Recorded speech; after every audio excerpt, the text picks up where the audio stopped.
안녕하세요. 필라테스 한림쌤입니다. 오늘은 저번에 제가 설명을 드렸던 임프린트와 중립 2편입니다. 1편에서는 중립을 제대로 하는 방법, 임프린트를 제대로 세팅하는 방법, 그리고 그 둘의 차이에 대해서 설명을 드렸었어요. 그리고 오늘은 그럼 그 두 개를 어떻게 다르게 사용을 할 것이냐, 어떻게 실전에 적용을 해볼 것이냐, 그 이야기를 나눠보려고 합니다. 우선 저는 이런 사람은 이렇게 하세요, 이런 체형은 이렇게 하세요 라고 구분을 짓는 거를 별로 좋아하지 않는 사람 중에 한 명이에요. 왜냐면 모든 사람들은 다 다른 체형, 자세를 갖고 있기 때문에 머리끝부터 발끝까지를 봤을 때 이 사람은 이런 부류다, 이런 타입이다 라고 분류를 하게 되면 실수를 할 확률이 훨씬 높아지더라고요. 그래서 저는 머리끝부터 그냥 발끝까지 한 분 한 분 이렇게 차례대로 보고 프로그래밍을 하는 거를 훨씬 좋아하고 선생님들도 그렇게 하기를 저는 추천을 하는 부분이 있어요. 하지만 그래도 조금이나마 가이드라인을 잡아볼 수 있도록 오늘 영상을 조금 찍어보려고 합니다.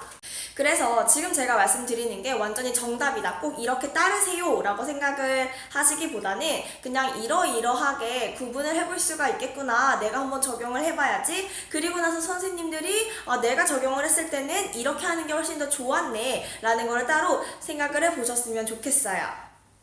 그럼 시작해볼게요.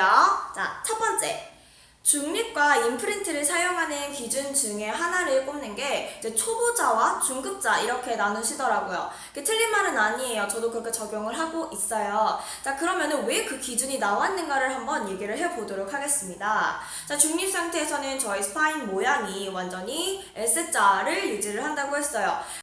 임프린트에서는 복사근의 개입을 그리고 복제근까지도 더 많이 높여주는 거라고 말씀을 드렸고요. 자세한 설명은 이 전 영상을 참고해주시면 좋을 것 같아요. 자, 그렇기 때문에 중립 상태에서는 어쨌든 복근의 부분이 조금 빠진 상태겠죠. 걔네를 풀어놨다는 건 아니지만 어쨌든 간에 임프린트보다는 복근의 개입이, 다른 근육의 개입이 적다라는 뜻이에요. 그러면은 일단은 복행근을 주축으로 해서 뭐 다혈근이나 밑에 있는 펠빅플로어, 그리고 위쪽에 있는 횡격막, 걔네들이 내 척추를 충분히 보호를 해줄 수가 있어야 되는데, 그런데 이제 초보자들의 경우에는 그게 힘든 경우가 많죠. 그러다 보니까 초보자는 일단 임프린트로 시행을 하자라는 말이 나와 있는 거예요.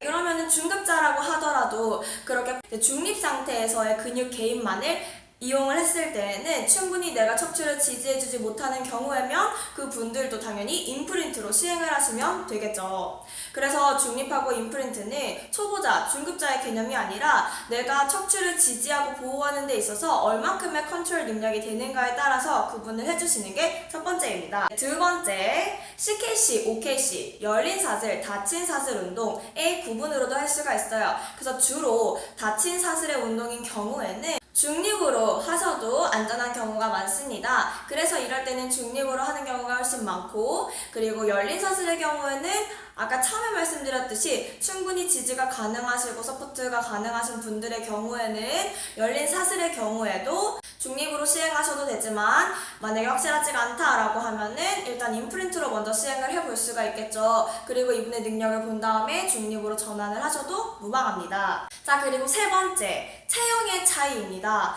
자, 이거는 사실은 조금 복잡한 부분인데 간단하게 설명을 드려야 돼서 많이 단순화가 될 것 같아요. 자, 우선 다른 분절은 다 떼어놓고 허리와 엉덩이만 한번 보도록 하겠습니다. 요즘에 제일 많은 체형이 사실은 이렇게 스웨이백이죠. 구분 어깨. 자, 그러면은 우리 요추부를 봤을 때 요추가 원래 정상적으로는 이렇게 커브가 있어줘야 되는데 앞쪽으로 들어간 전방 커브가, 그런데 스웨이백의 경우에는 얘가 이렇게 말리다 보니까 엉덩이는 후방 경사가 되고 허리 부분은 일단 펴져 있게 돼요. 자, 그럼 이런 분들은 중립으로 시행을 해주시는 게 훨씬 도움이 많이 되겠죠. 왜냐면 이분들은 이미 이쪽 부분이 말려있고 늘 짧게 쓰고 타이트한데 지금 허리 부분 같은 경우에는 늘어나 있게 되고요. 그리고 앞쪽에 있는 굴곡근, 고관절 앞쪽에 있는 근육들도 늘어나 있게 됩니다. 그리고 또 윗부분은 짧게 수축이 되어 있는 상태예요. 그러다 보니까 이 분들이 물론 복근이 강해서 거의 임프린트를 취하고 있어서 그런 건 절대 아니에요. 이렇게 되어 있다고 해서 내가 허리 근육이 유연하고 엉덩이 근육이 근력이 좋다라고 볼 수는 없어요. 그냥 짧아진 거고 그냥 늘어나 있는 겁니다. 얘네들은 사실은 둘 다 타이트해요. 자, 그런데 그런 경우에는 사실 얘네를 교정을 해주고 뒤집어줄 수 있는 중립 상태로 운동을 시켜주는 게 좋겠죠. 그래서 앞에 있는 굴곡근을 조금 더 짧게 가져가고 강화를 시켜주고 엉덩이 근육 쪽은 조금 늘려줘서 허리의 커브를 정상적으로 가져올 수 있게요.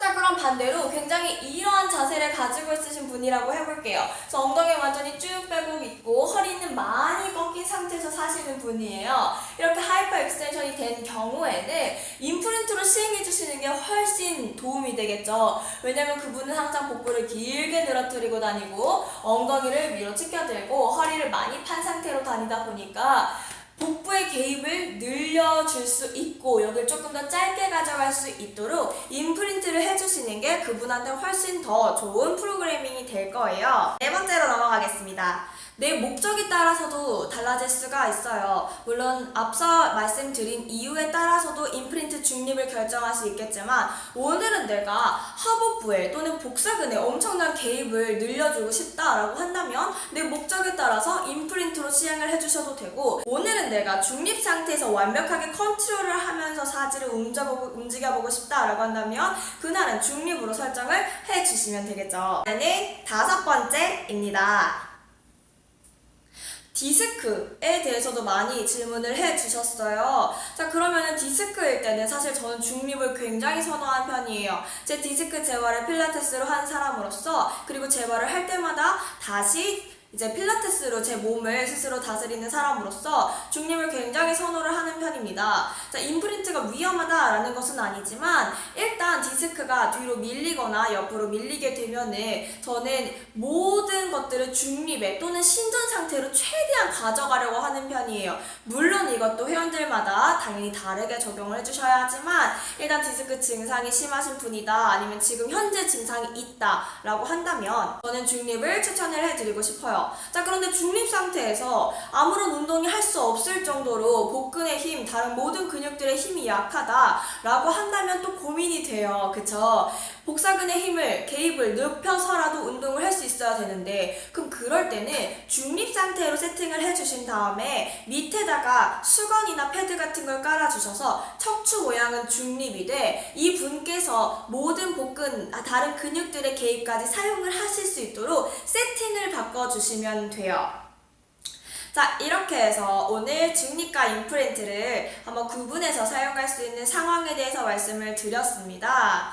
자, 꼭 이게 정답이 라고 말씀드리기는 힘들어요. 그런데 한번 선생님들이 시도를 해보시고 자, 본인의 경험은 어떤지 공유해 주시면 감사할 것 같습니다. 도움이 되셨다면 좋아요, 구독 눌러주세요. 감사합니다.